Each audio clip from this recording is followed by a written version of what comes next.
Olá a todos, a todas, sejam muito bem-vindos, muito bem-vindas a mais um podcast, o Recrutador Digital. Hoje a gente vai conversar sobre a cultura de inovação e a importância do RH dentro desse processo, nessa parceria. E a minha convidada é a Juliana Bernardo, ela é Head de Produtos Digitais e Novas Experiências do Soma.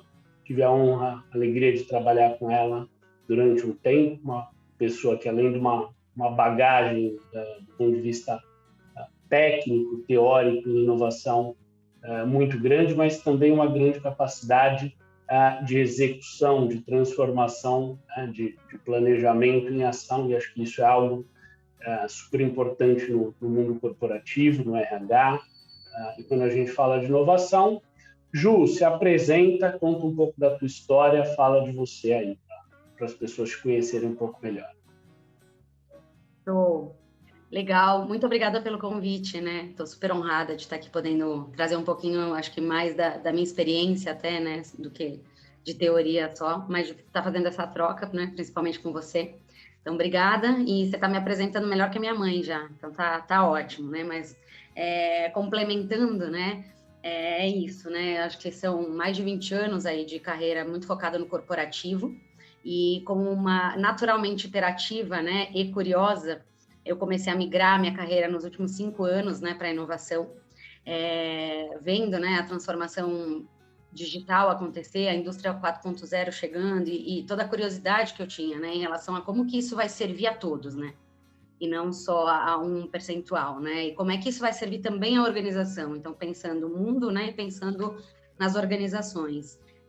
E como é que a gente traz isso, né, para o nosso dia a dia. Então, comecei a olhar para tudo isso e fazer formações ali em gestão da inovação, em culturas mais horizontais também, né, colaborativas, entendendo como que isso se aplicava dentro de casa, né, dentro das organizações. E hoje eu estou esses últimos 5 anos com esse foco grande em produtos digitais, em inovação, cultura da inovação e pessoas também. Para isso eu tenho a Pandora, né? Uma felina aqui que divide a casa comigo, bem inovadora por sinal e arteira, e acho que Cadê ela? Isso, tá escondida agora. Tá escondida? Dorme de dia e acorda de noite, né, gatos? E quem tem gato sabe bem como é, a gente é o hóspede, né, não eles, então tá tranquila deixar ela lá. Mas é isso, acho que é o que eu tenho para contar de mim. E aí de lado B, como todo bom curioso, né, ou inovador, enfim, meu hobby é fazer uns bons drinks aí, que a gente fica mais criativo depois deles também. Legal, bacana, Ju. Acho que a gente pode começar com a ideia de definir o que é inovação, né? Tem algumas palavras que a gente, principalmente no mundo corporativo, tende a repetir quase que a exaustão. Né? Se fizesse um bingo corporativo, certamente inovação estaria ali na cartelinha. Mas é provavelmente uma das palavras com maior indefinição, ou com, enfim, cabe aí talvez múltiplos significados. O que você entende por inovação? Né? O que é inovação, para a gente começar? Inovação ela tem conceitos muito amplos, né, e muito diversos também, mas existem algumas definições que são as mais concretas mesmo, né. Então, eu sempre gosto de começar falando do que não é inovação, né. Então, assim, muita gente ainda confunde criatividade com inovação, quando criatividade é um combustível ali para inovação. E invenção, né. Invenção também não é inovação.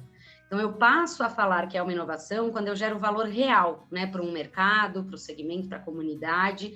Então, eu acho que tem essa diferença, né? Inovação é quando eu consigo melhorar, criar, né, ou substituir algo, mas que eu gere valor real, um valor novo ali para um mercado, um entorno, uma comunidade, enfim.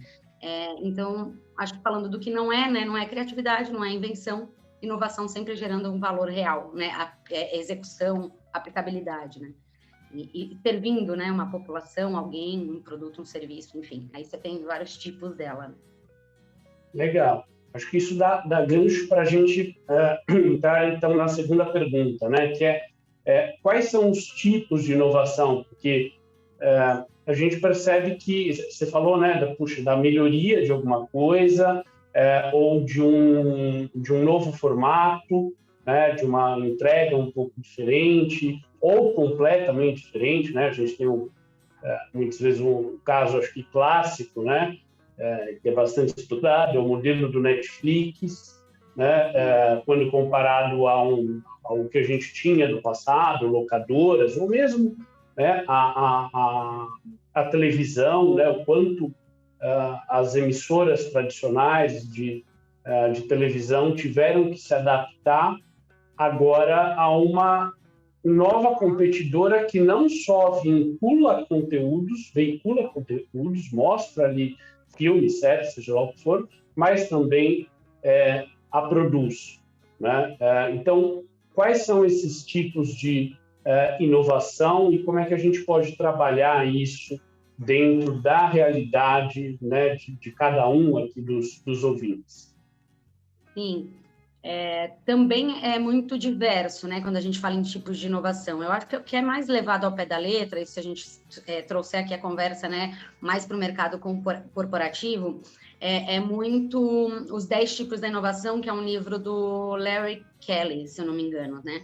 E ele fala de 10 tipos divididos em 3 categorias, mas os que eu acho mais aplicáveis são os 4 principais, né? Que é em produto, em serviço, em modelo de negócio, em processos também, né? Então, assim, você estava dando exemplos claros de modelo de negócio. Ali eu tenho Spotify, ali eu tenho iFood, ali eu tenho Netflix, né? E tantos outros que a gente já está cansada aí de ver histórias e entender como funciona. Mas eu gosto muito de falar nesse tema que inovação a gente sempre linka muito com tecnologia, né? Ou a gente linka sempre com grandes nomes de mercado, como Elon Musk, como Jobs, né? E assim por diante. E a gente tem e que eu acho muito importante a gente trazer para essa nossa cultura, tropicalizar isso, né? Trazer muito para o brasileiro, que cria muito na escassez, né? Que inova muito na escassez, tem uma cultura muito diferente de quem ele observa, de quem ele olha ali para o MIT, Singularity e tal, é olhar um pouco mais para que inovação não é só tecnologia ou através dela, né? Então, por exemplo, quando eu inovo em processos, né? Muitas vezes eu não preciso de tecnologia, né?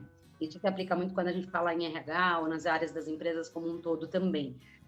Então, eu gosto de contar de alguns modelos de inovação, né, como o Habib's, por exemplo, né, que usou pouquíssima tecnologia lá atrás e fez uma rede de alimentação super diversificada, né, nesse sentido, atingindo aí alto nível de mercado. A Chili Beans, né, do Caíto Maia, por exemplo, que começou a trazer modelos de óculos, se eu não me engano, da China, né, e depois como ele criou o império dos óculos e rede. Enfim, como é que ele inovou ali no início sem tecnologia também, né? Óbvio que isso vai ficando mais difícil ao momento quando eu preciso escalar, né? Mas é toda a solução que vai escalar, né? É toda a solução que vai atender mundialmente, globalmente, enfim. Então, eu acho que quando a gente olha para tipos de inovação, é importante falar também que, além disso, né? Além dos tipos, né? Eu não focar só em tecnologia. Que é muito importante a gente olhar a inovação em processos, que é um dos tipos de inovação que eu acho que é mais aplicável no mercado corporativo, nas empresas mais tradicionais e que não nasceram startups, né, com DNA pronto ali de tecnologia também. Mas a gente tem vários outros, né? Tem inovação em rede, enfim, aí você tem uns 10 tipos ali para explorar, mas eu tentei trazer esses 4 que eu acho que são os mais aplicáveis aí ao nosso papo também. Sim, sim. Não, acho que faz todo sentido, Ju. Quando você estava falando, né, eu fiquei pensando nesses tipos. Quando você fala da tecnologia, né, eu acho engraçado que em alguns momentos a gente volta a ter algumas discussões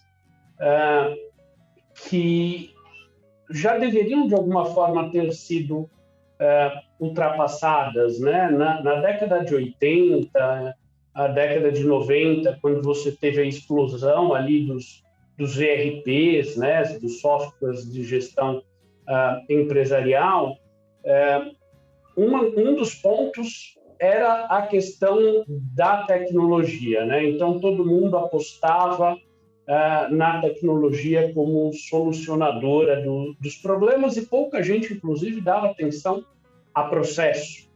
Exato. Né? Então, acho que isso... Mas isso não é de hoje, já é uma discussão, se for pegar aí, de pelo menos 30 anos. E acho que tem um componente que você também passou e que eu quero explorar um pouco mais, que é a questão da cultura. Né? Você falou ali das startups que, muitas vezes, por serem criadas por pessoas que já são nativas digitais ou já tiveram uma velocidade de adaptação a essa cultura digital muito mais rápida, ela já tem essa questão da cultura mais desenvolvida, digamos assim, né? Mas como desenvolver cultura de inovação numa empresa que não é exatamente uma startup, porque já não nasceu num negócio não tem um negócio que é escalável, que é digital, seja lá o que for, ou porque também é um negócio mais tradicional, já com muitos anos, né? A gente pega, por exemplo, uma Nestlé, mais de 100 anos, né? Uma IBM, que acho que, salvo engano, é do início da década de 40, ali por volta da Segunda Guerra Mundial, mas foi uma empresa extremamente inovadora, né? Como essas empresas desenvolvem uma cultura de inovação na prática? Como é que é isso no dia a dia? Sim. Eu acho que isso é muito legal da gente tocar, porque tem muito do discurso e muito da prática, né? É muito mais difícil, né? A gente primeiro precisa entender, né? É muito mais difícil inovar em empresas tradicionais, né? Quando eu falo tradicional, é que não nasceu digital, né? O seu produto core, por muito tempo, né? Foi físico, né? Vamos dizer ali, e agora precisam, né? A gente está num momento onde não tem muita escolha, né? As tradicionais precisam inovar, né? E aí, eu acho que tem dois modelos muito distintos, né? Mas que podem ser aplicados e testados em organizações tradicionais. Uma é você fazer o que algumas empresas estão fazendo, né? Eu começo pequeno, né? Com uma bolha apartada ali, que é um Labs, né? E ali eu começo com a minha galera de tecnologia, eu começo a formar ali e contratar pessoas que já vêm com uma cultura mais pronta, que vai somar com toda a experiência de quem não tem esse DNA digital, mas tem a experiência de negócio que é riquíssima, né?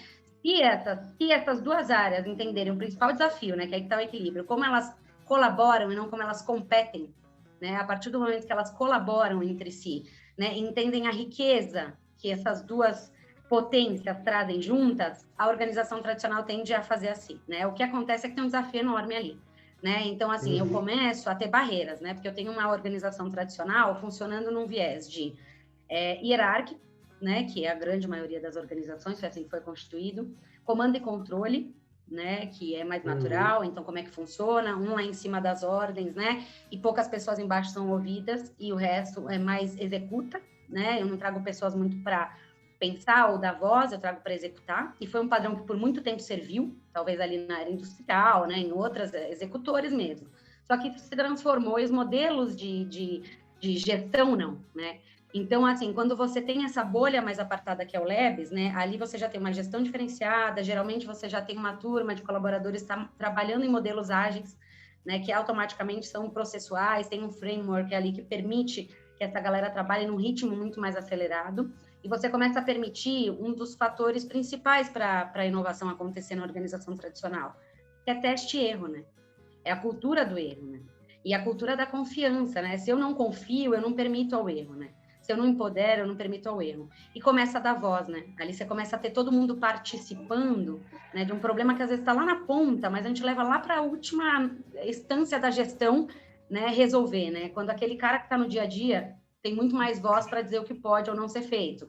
Então, eu acho que aqui você começa a abrir um espaço para ouvir ideias, que é muito importante para a inovação, né? Colocar as pessoas no jogo, empoderar mais essas pessoas no sentido de que elas pensam e não só executam, elas colaboram com a estratégia e não só executam também. E automaticamente a gente diz que isso é tipo como eu ir contaminando positivamente o resto da organização, se muito bem feito. Né? Porque assim, ou eu tenho barreiras claras, se a autogestão não comprou toda essa ideia e não se transforma junto, né? Não se capacita junto, né? Não entende esse novo momento. Então, assim, quando a autogestão está muito sponsor, né, de um projeto de como tornar essa cultura mais de inovação, o que eu vejo acontecer aí eu tenho espaço, né, para a galera lá de um Labs, por exemplo, fazer projetos junto com a galera que está muito tempo pensando ali no modelo mais tradicional, se respeitando, se entendendo, colaborando e não competindo, né? O que eu vejo que é uma grande falha, um grande fake de muita organização é que se isso não acontece, né, o cara não precisa ter nascido digital como um Elon Musk, mas se ele não vai junto, né, senão eu treino a equipe inteira, eu treino a organização inteira, né, em transformação digital, em métodos ágeis, em inovação, boto todo mundo em curso de criatividade, faço um programa de gestão de ideias, mas eu não tenho o sponsor principal, né, que é um CEO de uma organização, aberto a tudo isso, né, se transformando. E aí que eu vejo um grande erro, né? Eu vejo as organizações investindo enormes esforços, né, em tentar transformar a cultura de baixo para cima. E ali eu vejo um certo fake, né, porque isso uma hora não vai rolar. Vai chegar uma hora que é muito murro em ponta de faca, né, porque eu preciso estar aberto para assumir risco, como alta gestão, para investir. Não é só tolerar o erro e acerto e falar faz mais com menos, né? É um momento onde eu preciso investir. Então, assim, esse é o lado que eu acho que é criar uma bolha, né, um lab de inovação e como ele daria certo e errado, dependendo de como a alta gestão está comprada. De um outro lado, né, a gente tem que começar de cima, né? A gente tende a começar ali pelo CEO, a gente traz um CTO para ser par desse cara, que possa oxigenar mais as ideias, fazer uma troca interessante no mesmo nível ali, né, de estratégia. A gente começa a contratar mesmo, né, a olhar para fora um pouco e querer a gente sem viés para ajudar a montar essa estratégia, para eu poder definir uma estratégia, porque eu não inovo sem estratégia muito clara, né? Se os colaboradores não sabem para onde ir, eu pego cada um num barquinho, boto um remo na mão, cada um rema para um lado, e aí você também tem um monte de iniciativa de inovação sem finalização, né? Então, aí eu acho que você pode atuar no board mesmo, assim, da companhia, né? E agora, eu acho que depois de muito errar, tem organizações que fizeram o modelo contrário e agora estão investindo alto, né? Nesses CEOs, nesses CTOs, mudando o corpo lá de cima, diretivo quase que inteiro. Porque ou vem com eu não gosto muito dessa palavra, mas ou vem com um mindset, com uma mentalidade diferente para inovar, ou você vai esbarrar sempre. A galera aqui de baixo começa a se transformar e começa a ir embora. Porque aí você deu ferramenta, inovou, ensinou ela a trabalhar mais ágil, deu espaço, deu voz, mas as ideias não vão para frente. Aí o que ela faz? Ela vai embora. Né? Então, eu acho que falando de cultura da inovação nas organizações, a gente tem muitos desafios, né? E eles são grandes, né? Como esses, assim, eu preciso transformar o ambiente físico, cultural, relacional, para a inovação acontecer, né? Não sei se eu respondi 100%, mas vai me falando onde você quer aprofundar, né? Porque é super ampla a pergunta. Claro. Não, e acho que foi super interessante, porque eu concordo muito contigo quando você fala sobre a questão de transformação de cultura, né? Quando a gente fala de gestão de mudança, acho que uma das premissas básicas de todo o processo de gestão de mudança é que eu tenho que ter um patrocinador. E esse patrocinador tem que ser forte, Exato. Muito forte, né? Porque as barreiras são inúmeras, né? Não é porque você faz um processo de gestão de mudanças, tem N metodologias aí de change management para fazer, mas em todas elas você tem a questão de mapear quais são as eventuais barreiras ali que você vai ter, e uma das formas de transpor é, de fato, ter um patrocinador, ter alguém ali que vai fazer acontecer quando precisar, né? E a segunda questão é de que isso, para dar certo, tem que ser top-down, né? A cultura organizacional, pelo menos na minha experiência, ela é sempre reflexo da alta liderança. Então, se você quer transformar o atendimento de ponta, você precisa transformar a forma como você se relaciona com os teus colaboradores. É como se fosse um espelho, né? E aí você foi dando também na sua resposta algumas pistas sobre o que você acredita ou como você vê o papel do RH nesse processo de cultura, né? De inovação. Você falou de capacitação, de treinamento, desenvolvimento de pessoas, né? E falou um pouco também sobre a questão ali do recrutamento, né? De como a gente pode trazer novas pessoas, oxigenar, e isso também ajuda.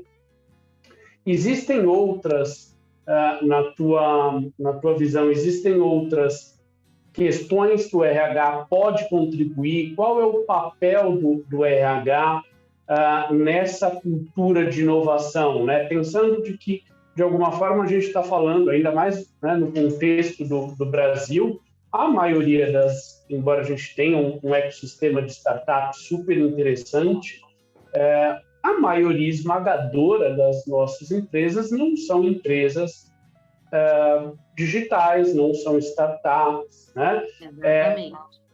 Qual é o papel, como o RH pode ajudar nessa transformação cultural, né? Impulsionar a inovação? Qual é o papel desse RH, nesse processo de impulsionar e transformar para uma cultura de inovação? Tá. O RH, assim, para mim, né, RH, gestão, enfim, como a gente chama, é fundamental, tá? E ainda está no passo de provar isso para as organizações, o quanto ele é fundamental para o processo da inovação, né? Não existe inovação, e é muito raro, né, para não falar verdades absolutas, sem diversidade. Isso está sendo cada vez mais provado, você tem vários estudos, você tem números altos, né, mostrando que com diversidade, a possibilidade de você inovar é muito maior, né? Você tem diferentes visões, de diferentes realidades, discutindo uma mesma solução de problema, né? Então, a possibilidade de inovar, ela é muito maior. Quando a gente tem essa realidade brasileira, para não discutir no fake, né? O que eu vejo que é um papel muito possível? Porque existem dois tipos de organizações e como elas olham para o RH. Algumas que já entenderam quanto ele é estratégico e não staff, né? E ainda que não entenderam que ele é estratégico e ainda enxergam como staff, né? Como um DP, né? E aí, o que eu vejo, né?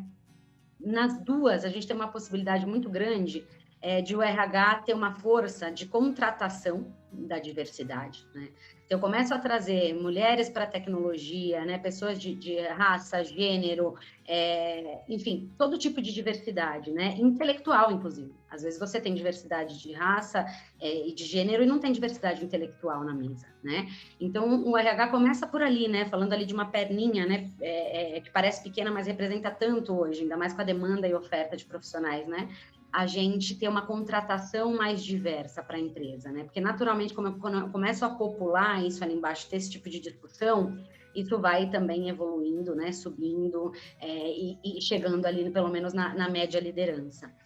Um outro ponto muito forte é a capacitação, né? E aí eu vejo que o RH precisa muito desse patrocinador de força, porque capacitação, treinamento e desenvolvimento não é gasto, é investimento. Né? Então, assim, depende muito como a organização olha isso do topo, né?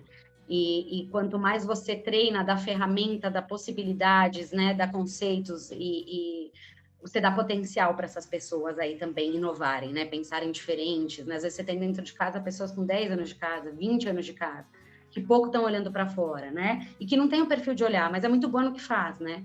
Vamos trazer, vamos treinar, vamos trazer diversas... e também vamos sair do viés, né? Eu lembro que uma das vezes, uma das organizações que eu estava, a gente trouxe uma pessoa de uma indústria totalmente diferente, né? Até abri aqui, né? De uma indústria de produtos digitais, de plataformas de relacionamento e tudo mais, para conversar com produtos de folha de pagamento, né? E comunicação, e mostrar como que criava na escassez, né, naquele segmento. Então, assim, como é que eu tiro a possibilidade de olhar só para o meu mercado, só para o meu segmento e olho para o todo, né, para inovar?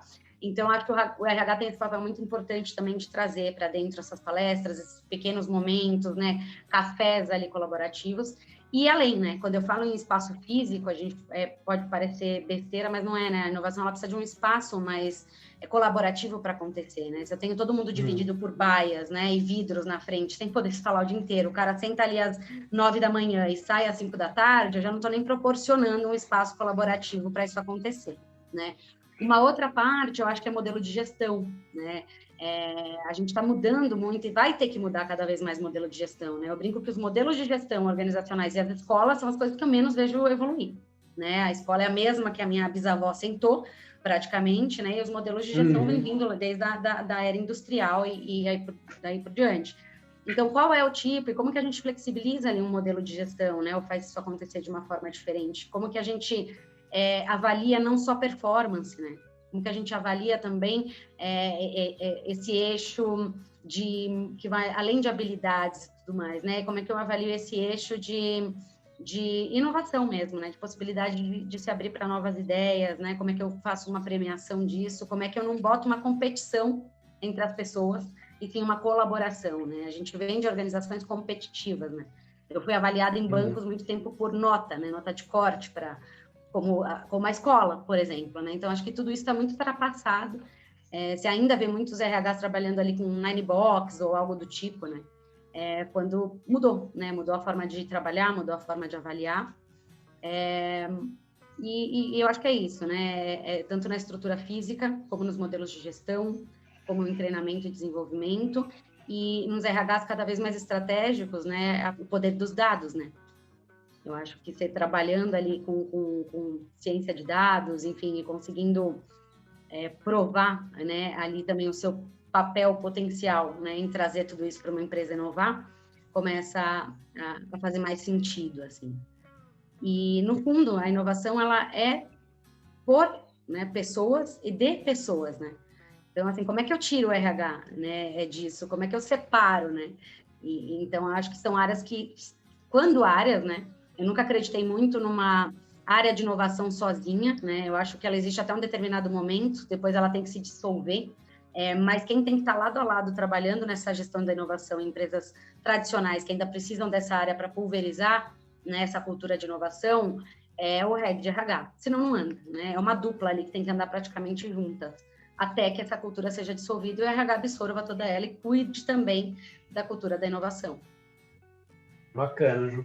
Que quando você vai falando, né, várias reflexões vão vindo. Uma delas é exatamente sobre esse papel do RH, né? Também, novamente, há 30 anos a gente fala sobre RH estratégico. É óbvio que o que era estratégico na década de 80, 90 não faz mais sentido hoje. Mas eu acho que, de alguma forma geral, eu sempre coloquei que o RH estratégico é aquele que, de fato, assim como a inovação agrega valor ao negócio, o RH também precisa agregar valor ao negócio. Claro que, quando se fazia isso na década de 90 de uma forma, hoje de outra, mas, por conceito, por definição, as coisas permanecem de forma muito semelhante, né? A gente precisa agregar valor ao negócio e sair, como você falou, do DP, ou, enfim, das funções transacionais, né? Mesmo o DP tem um potencial, pensando em dados, de gerar valor para o negócio imensurável, né? Num orçamento de RH, por exemplo, em qualquer empresa, a folha de pagamento vai representar pelo menos, no mínimo, 90% do orçamento do RH. É folha, né? O quanto eu consigo extrair de informação, de dado relevante para gerar insights de negócio, né? Em muitas empresas representa até mais, 94%, 95% de todo o orçamento de RH. Né? Então, acho que esse é um ponto muito importante para a gente refletir. Como é que a gente, de fato, contribui como RH para a cultura de inovação. E aí, acho que isso me dá um insight para a gente pensar na próxima questão, que são os elementos centrais da cultura de inovação. Se a gente quer, de fato, espalhar, né? Eu acho que você foi dando algumas dicas, pelo menos para mim, e por isso quero ouvir de você, né? De quais são esses elementos, né? Você falou ali da cultura, de uma forma geral, falou do espaço físico, da abertura para o erro, né? Dos próprios frameworks de trabalho, né? Tem vários elementos aqui que me parecem fundantes, centrais nessa cultura de inovação. quais são, se esses são mesmo, ou se existem outros, enfim, na tua opinião, esses elementos centrais para que a gente dissemine, de fato, uma cultura de inovação e que isso não fique, né, um feudo ou propriedade de alguns. Sim. Sim, vários deles são elementos fundamentais, mas eu acho que tem uns adicionais que a gente pode colocar aqui, e talvez até em ordem de importância ali também, né?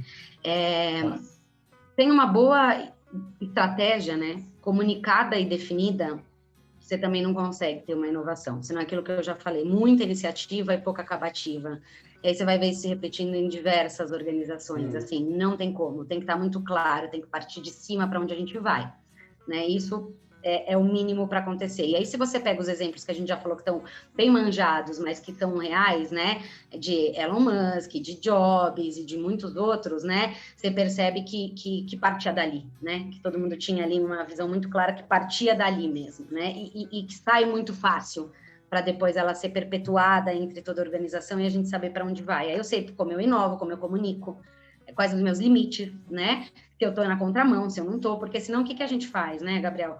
Tudo que é tecnologia parece aplicável à sua organização e ao seu negócio, né? Ou tudo e qualquer mudança de processo, e não, né? Talvez uma inteligência artificial não seja aplicável agora, não vai gerar tanto valor para o negócio. Aí você começa, quando não tem uma estratégia bem definida e uma visão, vai todo mundo para vários lados, né? Para ver como que a gente coloca ali uma transformação digital, digitalização ou inovação. Então, acho que estratégia é um ponto bem definida e bem comunicada. Os rituais e as cerimônias, né, são muito importantes, né? Quando eu tiver vários indivíduos trabalhando sozinhos ali, muito difícil isso aconteça, e também da mesma área, né? Então, a gente começar a ter rituais, cerimônias, encontros, hubs, com diversas pessoas ali, né? Não só executoras, mas pensantes, para poder também ser um elemento fundamental que leve à inovação. E um que é fundamental é a cultura do erro real, né? Botar o bode na mesa real. E aí você precisa de pessoas muito corajosas também, porque geralmente a empresa quer os inovadores até a página 2, né? Até onde mexeu no meu queijo ali e tudo mais. Então, eu acredito que isso também é um fator fundamental da tolerância ao erro e acerto, né? Do testar, e assumir risco, né? É fundamental, assim, não dá para inovar sem assumir o mínimo risco, né? É quase que impossível, né? Eu preciso assumir um mínimo risco. E nem sempre ele é financeiro, tá? Às vezes é o risco mesmo de abrir mão do ego, do controle, do tô aqui para a gente ouvir, de transformar modelo de gestão, né? De trazer algo um pouco mais horizontal, mais colaborativo, né? Tudo isso também é assumir risco para alguém que funciona sempre dentro de um mesmo padrão. Claro. Acho que esse é um grande desafio, né? Quando a gente fala de modelos de gestão, inclusive como professor, lecionei quase 2 anos a disciplina, enfim. Os modelos de gestão, né, eles foram pensados e criados numa lógica industrial, né, para um contexto. Então, quando você pensa, por exemplo, o comando e controle, que é ali talvez dos princípios, né, o mais conhecido deles, mas o comando e controle, ele diz respeito a um momento de história do final do século XIX, início do século XX, né? Em que você sai de um modelo de produção muito artesanal para um modelo fabril de volume gigantesco, de especialização, né, do trabalho. Acho que o filme ali do Chaplin retrata bem, né, o apertar parafusos. Então, tudo isso diz respeito àquele momento de mundo. E hoje a gente tem um grande desafio de estar vivendo um momento de transformação que na nossa vida a gente pode dizer único, né? A gente não tem, se a gente comparar inclusive com gerações passadas, uma mudança do ponto de vista de paradigma tão grande, né? Você teve mudanças, óbvio, de 1920 para 1960, mudanças importantes, mas ainda assim o que a gente vê hoje é um modelo completamente diferente e que não se ensina, porque também a gente não tem referência. A gente está criando, né, esses novos modelos de gestão. E aí eu queria que você explicasse um pouco mais, falasse que, enfim, para quem já tem uma inserção em modelos ágeis, em metodologias ágeis de trabalho, já está um pouco mais habituado, talvez, à questão dos rituais, das cerimônias, mas para quem vem de um modelo muito tradicional, né, o Arafuquis, cerimônias e esses rituais, né, e qual a importância disso para a cultura de inovação? Sim, eu acredito que a importância ela está muito mais justamente porque aí eu não assumo nada sozinho, né? Eu como indivíduo começo a fazer parte de um coletivo ali, né? Então naquele grupo, naquela área, naquela squad, como a gente quer chamar, né? Naquele grupo que está trabalhando para um projeto, um produto, um serviço em comum, né? Eu começo a ter todo mundo responsabilizado pela entrega, né? Responsável por quanto a gente vai se dedicar, por quanto a gente vai fazer, né? Eu não estou ali mais medindo nada individual. Eu estou dizendo que eu tenho X tempos, né? Se a gente for olhar para o modelo de ágil, geralmente o mais comum, que é o Scrum, você tem 15 dias ali, né? Para algumas entregas de algumas atividades planejadas. Então, o que acontece? Se alguém falha, né? O grupo falha. Então, assim, eu não preciso mais de um comando e controle exercendo uma voz, né, ali, justamente por ter rituais muito claros, né, com datas muito específicas. Eu tenho o próprio grupo se cobrando entre si, né? Pô, parceiro, se você fizer menos, no final a gente entrega menos e aí todo mundo sai prejudicado, né? Se você não está alinhado, eu também saio prejudicado. Eu acho que já é um meio termo, né? Quando a gente olha para modelos sociocráticos, por exemplo, eu já trabalhei, né, numa empresa de sociocracia e já trabalhei num banco e numa empresa familiar, né, e no maior grupo de moda do Brasil, enfim, na maior startup também. O que acontece? Você tem um equilíbrio ali, né, entre tudo que é muito solto e tudo que é muito controlado. Então, acho que os rituais do ágil, principalmente, né, eles trazem esse equilíbrio, né? Você ainda está numa organização, você ainda está respondendo por entregas, você ainda tem uma gestão, mas você está começando a atuar de rituais, né, com tempos pré-definidos, com datas e colaborativo, né, onde um é responsável pela entrega junto ao outro, assim. Então, eu acredito que além desses rituais, tá? E aí, saindo de ágil um pouco, só um pouquinho, minha gatinha está aqui na mesa. Saindo de ágil um pouco, a gente pode ir para os rituais de colaboração também da alta gestão, né, de encontros, de sair ali dos ambientes de trabalho. Quando eu falo de rituais, estou dizendo isso também, né? Como é que eu tiro todo mundo ali de uma visão super dura, engessada, e começo a levar as pessoas para rituais e cerimônias onde eu possa discutir coisas duras em ambientes mais agradáveis, mais abertos, né? Como é que a gente vai trabalhando esse ego, essa abertura, essa confiança, principalmente entre as pessoas, para ter uma comunicação melhor. Então, acho que são vários ritos e rituais que eu estou dizendo que são coisas mais pontuais. E as organizações fazem isso muito bem para outro tipo de coisa, né? Que às vezes são só para boi dormir, por exemplo, né? Vamos criar uma vez por ano ali, a gente vai fazer o planejamento de orçamento ou de estratégia que cai em 6 meses que você fez para 1, 2 anos, né? Ou então a gente vai escrever valores, missão e tal, para ficar colado na parede e ninguém seguir. Né? Então, assim, fazem muitos rituais e cerimônias, mas precisam repensar eles, né? Então, eu digo, hoje a gente precisa de mais rituais, né? Mais encontros, né? E mais troca. Então, eu acredito que seja por aí. Mas a parte do ágil, eu acho que é por ser processual até, né?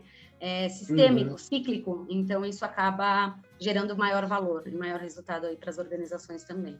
Ou pelo menos a grande maioria onde faz sentido aplicar, porque também não são todas, né? Tem algumas que vai fazer sentido Kanban, tem outras que vai fazer sentido Kaizen, enfim. Mas, como a gente está falando de empresas mais voltadas para tecnologia, às vezes o Scrum ali atua melhor. Não, ótimo. E acho que faz super sentido, né? Lembrando de algumas aulas de modelos de gestão, eu sempre falo, olha, até como diz o próprio nome, né? Modelos de gestão, eles são modelos, né? E eles servem a um determinado contexto, né? Então, acho que isso é um ponto importante que as pessoas, às vezes, não fazem essa leitura ampliada do cenário, né? Qual é o contexto? Não é tudo que cabe em todo canto, né? Não é todo ritual que vai dar certo, não é toda a empresa que precisa espalhar metodologia ágil, né? Tem esse nível de maturidade que a gente foi falando ao longo do tempo. Então, acho que isso é um ponto importante para a gente também não pirar muito, né? E acho que isso é um ponto que a pandemia talvez tenha acelerado, né? De alguma forma. A gente tem cada vez uma sobrecarga em vários aspectos da vida, seja pessoal, profissional, enfim, muito grande. E uma das coisas que parece um mantra, né, que a gente fica repetindo, falando e tal, é sobre a inovação, inovar continuamente, isso tem que ser blá, blá, blá, blá. Nesse mundo que a gente está vivendo, com uma transformação tão acelerada, primeiro, é possível inovar continuamente, e se for, como as pessoas podem continuar inovando, né? E, obviamente, mantendo a sua sanidade mental? Qual é o limite entre esses pontos, né? Sim. Eu acho que aí entra um momento que a gente está vivendo difícil até de entender, né? Acho que essa pergunta, a gente, como ser humano, está tentando entender, né? A gente tem a síndrome do FOMO, né? Que a galera brinca, justamente por você ter muita informação, querer consumir tudo ao mesmo tempo, isso gera exaustão, isso pode gerar um burnout, que não é bom nem para o colaborador, nem para a empresa, né? Então, assim, eu acho que é questão de curadoria e escolhas, né? Para inovar continuamente, você precisa estar sempre muito abastecido. Né? A criatividade, lembra, ela é combustível para a inovação, né? Para eu ser criativa, eu também tenho que estar olhando e estudando e consumindo, né, diversos tipos de informações, seja de festival musical, né, a séries, a livros, a artigos super acadêmicos, né, ou a cursos muito diferentes também, né? Então, assim, eu digo que um caminho para o inovador, né, ou para, pelo menos, um inventor, né? Ele pode ser um inventor e a empresa assumir o risco de inovar junto com ele, de dar ideia, é você abastecer de informação, se provocar muito o tempo inteiro, né? Eu lembro de, só um exemplo, assim, de uma vez ter perguntado por um grande líder meu, né? Mas, pô, e se tudo isso der errado, né? Qual que é o nosso plano B, né? Mas não vai dar. E eu lembrei muito da capa da Forbes com a Nokia, né? Em relação aos smartphones, enfim. Então, assim, você sempre tem que pensar alternativas, né? E tá se provocando se o seu modelo de negócio não vai morrer, né? Um dia, se vai vir alguém ali que vai matar ele de alguma forma. Então, será que você não pode criar seu próprio concorrente? Né? Então, eu acho que para isso, a gente precisa estar com essas provocações, muita informação, né? E muita provocação ali em relação a você, ao negócio e tudo mais. E aí a curadoria entra como um papel essencial, né? Ou as escolhas. A gente tem muito conteúdo. Né? A gente hoje tem muito Clubhouse, podcast, livros, séries, documentários, filmes, né? Então, assim, eu acredito num caminho muito pessoal, que é o que eu estou contando, que é o que eu faço, tá? Para me manter aí nessa linha da inovação. Quem eu sigo e o que essa pessoa segue, né? Quem eu consumo e o que essa pessoa consome. Então, começar a curar mesmo, né? Quais são os conteúdos mais importantes, as pessoas mais importantes em relação aos negócios que você quer olhar, ver, para se atualizar, para inovar. Né? O que não dá é para ficar sempre olhando para a mesma coisa, falando sobre o mesmo assunto, olhando o mesmo segmento, tendo a mesma bolha de amigos, indo aos mesmos lugares, sentando na mesma cadeira, pedindo os mesmos pratos e achar que você vai inovar. Né? Até um sabor diferente que você desperta ali pode gerar uma ideia, algo assim. Então, eu acho que para inovar continuamente, a gente tem que se autoconhecer muito também, né? E aí, não autoconhecimento clichê, né? Assim, a inovação, não existe isso, né? A inovação é só para quem já nasceu assim, né? Eu acho que existe forma, sim, da gente treinar, da gente mudar, né? A gente tem um cérebro, a neurociência vindo, né? Mostrando sobre a neuroaprendizagem, que é muito capaz, né? Então, eu acho que primeiro, quando você se conhece, você vê todos os seus pontos negativos, né? Se você tem uma mentalidade mais fixa ou mais de crescimento. Se ela é mais fixa, o que eu posso fazer para tornar ela uma mentalidade de crescimento, para me manter inovador, né? E não ficar inovador só nesse um ano que a pandemia chegou, né? O coronavírus acelerou a transformação digital, né? E não o contrário. E aí, quando voltar ao normal ou não, nessa discussão de velho, novo normal, eu volto para os patamares originais, né? Então, como é que eu continuo? Né? Da mesma forma que a cultura organizacional, eu acho que é o autoconhecimento pessoal, né? Eles têm esse papel de ser perene, né? De continuar evoluindo. Né? Então, acredito que tem um caminho também. Muito legal, Ju. Acho que uma baita reflexão, essa questão do autoconhecimento, e da diversidade, né? O Einstein dizia que a loucura é a gente fazer sempre as mesmas coisas, esperar resultados diferentes, né? Então, acho que essa conexão com a multiplicidade, com o diverso, né? E uma conexão verdadeira mesmo, tanto consigo quanto com o outro, dá uma dimensão de inovação muito diferente, né? Puxando um pouco aqui para quando a gente pensa em recrutamento e seleção, acho que a gente analisando aí os últimos 10 anos, provavelmente, é uma das áreas do RH que teve maior impacto, né? Que teve maior transformação entre todos aí os subsistemas, pelo menos os clássicos, né, que a gente vê aí na literatura. Quando a gente fala em recrutamento e seleção, a partir basicamente aí de 2016, a gente populariza no Brasil, de alguma forma insere, né, de forma mais ampliada no mercado, os ATS, né, softwares para fazer toda a gestão do recrutamento, começa a pensar, trazer a tecnologia, mas também pensar o processo e as pessoas dentro do que hoje a gente chama de experiência e jornada, né? E mais recentemente, embora, né, eu vejo que, novamente, desde 2016, 2017, se fala muito, meu sistema, meu processo tem inteligência artificial. Cara, que você olhar, não, ele tem análise de dados, né? Teu algoritmo não aprende nada com aquilo, ele simplesmente analisa um dado e ele extrai ali, te mostra uma informação, assim como fazer um BI, um Excel, né? Qualquer coisa que você vai buscar um dado. Mas hoje, de fato, a gente começa a ver ferramentas que são capazes, né, de trabalhar com inteligência artificial, que tem ali um machine learning embutido, enfim, e que podem contribuir para criar, né, ou ajudar a desenvolver um processo de inovação, ou um processo não, podem ajudar a fortalecer essa cultura de inovação, né?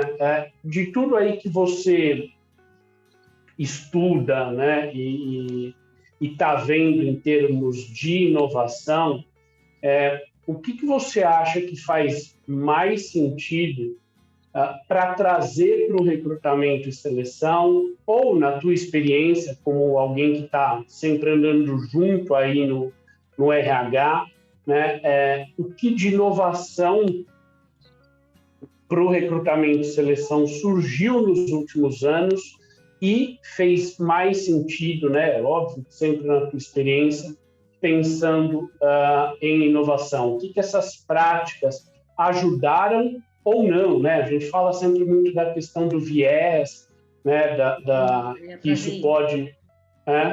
Mas, e aí, já que você vai falar disso, vou fazer uma provocação, porque eu sempre defendi a máquina, né? Falei, olha, o viés não é da máquina, é do ser humano que a programa, né? Pelo menos num primeiro momento. Depois que ela replica e aprende com aquele viés, você tem uma outra discussão. Mas ela é essencialmente um viés humano. E se eu identifico esse viés humano através da máquina, ótimo, porque eu corrijo. Porque muitas vezes eu não corrigi o humano. Exato, aí que tá. Né? Então, qual é o papel aí na inovação quando a gente pensa em recrutamento e seleção? Sim. Então, é isso que eu ia te trazer. Eu acho que o buraco está mais embaixo, né? Muita gente fala da ética, né, para tudo isso acontecer. É um ponto muito importante, principalmente quando a gente fala de inteligência artificial. Ainda tem muito chão para a gente entender como a ética se integra muito bem à inteligência artificial, né? O problema jamais vai ser a tecnologia, né? Vai ser quem a opera, quem a dirige, quem a programa. Mas eu acho que está um passo atrás ainda, né? Que é a parte de viés inconsciente do próprio ser humano, né? E aí a gente pega cultural, estrutural e é muito atrás, né? Então eu acho que é também de o RH olhar quem ele coloca nesses papéis que vão programar, né, estruturar e dar informações para essas tecnologias, esses robôs, esses RPAs e essas ferramentas potentes que tem mesmo, né, e facilitam, né, em horas o trabalho de um recrutador e de seleção. Só que ainda existe uma discussão muito grande de qual é o viés que ele traz, né? Qual que é a diversidade que ele traz, né? Qual que é a representação real ali da cultura que ele traz. Então, acho que tem um passo atrás, né, que vai ter que ser pensado, de o RH, né, contratar muito mais, além do que só por uma formação, né, de psicologia ou algo assim, né? Eu vou ter que começar a ir além de certificados, né, de conclusão de curso, e eu vou ter que olhar muito, cada vez mais, o lado humano, né? O preparo desse ser humano para atuar ali, né? Então, acho que tem esse gap ainda, que eu também não sei responder, né? Não tenho, acho que, todas as respostas. Eu acho que ainda vai longe essa discussão. Mas vejo a tecnologia potencializando o RH até além do recrutamento e seleção, né? Mas para ser fonte de estratégia mesmo, junto com a alta gestão e com a organização, né? E eu vejo uma coisa que não é nenhuma nem outra, mas que tem ajudado bastante as áreas de recrutamento e seleção com quem eu tenho conversado, que é conteúdo, né? Mudou muito, né? Agora as pessoas querem, além de saber se você está entre as melhores empresas para trabalhar, ela quer ver vídeos dos seus colaboradores falando como é trabalhar ali. Ela quer ver se tem flexibilidade eu digo isso porque eu estava numa discussão dessa esses dias com o nosso RH aqui, né? Então, como é que a gente potencializa? Agora, você tem muitos jovens, né, de tecnologia no TikTok, né? Você está inovando, você está olhando que você pode fazer conteúdo de atração para seleção por um TikTok, né? Será que eu estou fazendo mais do mesmo? Só estou pondo aqui no Dia das Mulheres, olha quantas mulheres eu tenho em tecnologia? Ou será que eu estou deixando essa galera falar, né? O que elas fazem, né? Eu tenho um artista aqui, né? Eu tenho alguém que canta rap aqui, além de trabalhar aqui, né? Deixa eu mostrar como é que é trabalhar aqui, como é que é o dia a dia, né? Da minha empresa real. Né? Então, eu acho que o conteúdo e as redes sociais estão vindo com muita força também para atração e seleção, né? E está virando uma grande oportunidade, né, das empresas mostrarem um pouco além da máscara também, né, além do número. Somos 1.000 colaboradores, aqui os valores são esses, olha que fotos bonitas do meu ambiente de trabalho, aqui tem um escorregador, mas tem alguém usa, e eu realmente posso parar para fazer uma meditação em yoga ou vou ser mandada embora, eu parei por isso, né?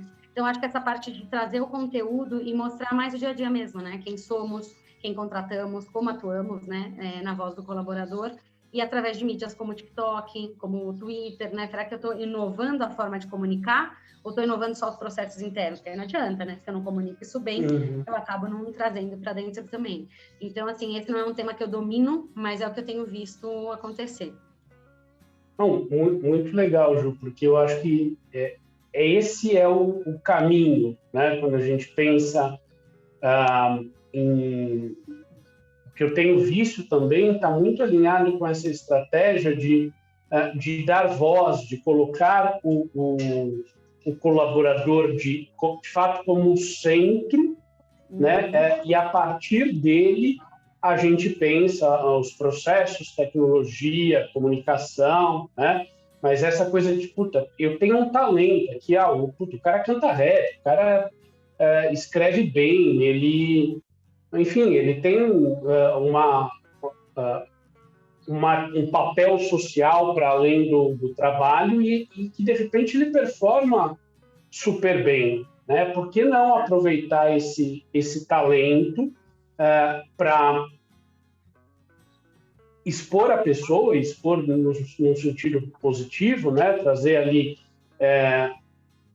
mais engajamento para as redes, né? E com isso aumentar, por exemplo, a gente fez há um tempo atrás, ajudou uma empresa a recrutar, ele tinha um perfil muito interessante em YouTube e Instagram, e conectamos o processo seletivo através do Instagram, para fazer login pelo Instagram. Foram quase 40 vagas preenchidas em questão de menos de 30 dias.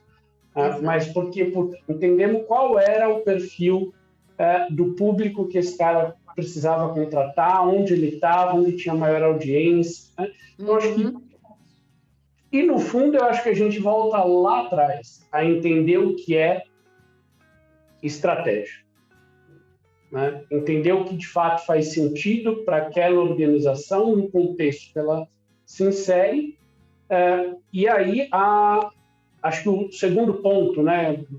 Toda empresa, independente se nacional ou estrangeira que a gente vê de sucesso, ela tem duas características que eu acho que são marcantes. Sempre uma estratégia, independente de qual seja ela, e uma execução. Sem essas duas coisas, você fica manco. Né? Você pode ter a melhor estratégia, e aí aquilo que você disse, eu tenho iniciativa, mas não tenho acabativa. Ou eu tenho uma execução, mas se eu não tenho a estratégia, eu tenho os 30 remos, dou lá os remos, os caras estão remando cada um para um lado. Né? Então, acho que esses dois pontos são sempre muito bons, muito importantes de serem reforçados. Ju, puxa, a gente já está, acho que é mais de uma hora aí conversando. Para mim foi super rico, aprendi muito, acho que foi vários insights ali que você traz de, puxa, isso aqui é um ponto importante, sabe? A gente, de repente, não está dando tanta atenção a isso, vamos puxar... Porque eu acho que isso ajuda a gente a materializar, né? Sempre que a gente fala de estratégia, inovação, enfim, tantos temas que nos parecem muito abstratos, né? Cara, como é que a gente faz isso no dia a dia, na prática, a execução disso? Né? Eu acho que isso é muito importante. Você trouxe várias dicas para a gente entender, né, como fazer isso de forma mais prática, mais leve, e mais assertiva. Te agradecer muito pela tua contribuição e deixar aí para você uma mensagem final, enfim, que você gostaria de reforçar aí da tua fala ou ainda dizer de tudo aquilo que a gente já conversou, e onde as pessoas te encontram, né? Se você quiser deixar aí algum canal de comunicação onde as pessoas podem te encontrar e conversar mais contigo. Legal. Acho que eu queria deixar uma mensagem do que é realmente importante para mim hoje quando eu penso de inovação, né? Eu deixei muitos grupos ou conversas de inovação que são muito voltadas para beneficiar um tipo só, né, de população. Como Ju, né, eu gostaria de deixar a mensagem que eu não acredito mais em inovação sem diversidade, não acredito mais em inovação que não atenda a um todo, uma grande maioria, né, e que possa beneficiar. Então, vou dar só alguns exemplos para começar a provocar cabeças aí a pensarem. Hoje a gente já tem uma economia compartilhada, um Airbnb, a gente tem iFood, tantos outros, né, aplicativos de comida, de turismo, de aluguel, de hotéis e casas, enfim. E a gente pode cada vez melhorar mais isso, né? Eu vejo o cooperativismo como algo muito importante para a inovação, para olharem, porque já é um modelo mais cooperativo, mais justo, mais inclusivo, né? E mais diverso. Então, assim, você tem na Europa, se eu não me engano, Mensacas, né? Que é o aplicativo concorrente aos nossos de comida daqui, mas no cooperativismo, que é muito mais justo a relação do que recebe a empresa e que recebe o colaborador, né? E aí eu começo a falar em pessoas em primeiro lugar, ou no que quer que seja de verdade, né? Eu estou olhando mais para isso. E você tem o Fairbnb, também, que é uma referência legal para olhar também no modelo de cooperativismo, que também faz uma distribuição muito mais justa do que a gente inova, né? Senão começa a aparecer aquelas inovações de criar um app de personal trainer animal para escalar durante esse coronavírus, pandemia, e o cara formado com pós-graduação e tudo mais vai ganhar R$30, né, da hora aula ali da plataforma. É esse tipo de inovação que eu quero que a gente comece a questionar, sabe? É real, vale a pena, beneficia, né? Ele realmente vai ajudar a economia também do país, né, a ir para frente e tudo mais. Então, assim, essa é uma provocação muito minha de a gente olhar como é que a gente vem fazendo a inovação distribuída, tecnológica, né, ou tá polarizada, enfim, eu acho que é uma mensagem final. Falei pra caramba, agradecer, deixar meus contatos, no LinkedIn eu tô como Juliana Bernardo, no Instagram, @juhbernardo, com 2 Os. E acho que é isso, né? Fico muito grata aí pelo papo. Tentei trazer muito mais da experiência do que de conceito, né? E de um informalzão aí, também com experiência e intuição aí para vocês. Espero que tenha agregado valor. Foi super legal, Ju. Acho que puta bate-papo. Você falou dessa coisa da Europa, né? E a gente vê, e acho que volta ao nosso tema de cultura, né? é diferente, mas tem um elemento cultural na Europa que eu acho que nos distingue muito, que é essa coisa do comunitário. Você tem, obviamente, as grandes redes, né, como a gente tem aqui de varejo, grandes players e tal, mas eles valorizam muito mais o artesanato, aquilo que é local, né, aquele produtor pequeno e não o gigante, né? E eu acho que isso faz muita diferença quando a gente pensa nessas escalas, né? Nesses modelos de negócio, porque ele naturalmente ele privilegia esse pequeno, né? Eles consomem, obviamente, também muito diferente da gente, numa quantidade menor, né? Não compra, raramente você vai ver alguém levando, né, brasileiro americano que compra sei lá, um detergente de 5 litros né, e leva para casa, não faz compra do mês. O cara tem um modelo, né, uma cultura muito diferente. Eu acho que isso impacta, obviamente, os negócios, né? Então, puxa, super rica a tua fala, a tua contribuição. Acho que prática mesmo, porque de teoria a gente tem outros canais. Acho que a nossa ideia aqui é sempre fazer uma conversa voltada para o prático. Obrigado mesmo pela tua contribuição. Tem aí as tuas redes sociais, então, Juliana Bernardo no LinkedIn e Ju com H. Bernardo com 2 Os, né? No Insta. Sim. Legal. Ju, obrigado. Valeu, gente, por ter ouvido. Espero que vocês tenham curtido. Comentem aí, deixem seus comentários, curtidas aqui no podcast. E a gente se vê na próxima semana com mais um Recrutador Digital. Valeu.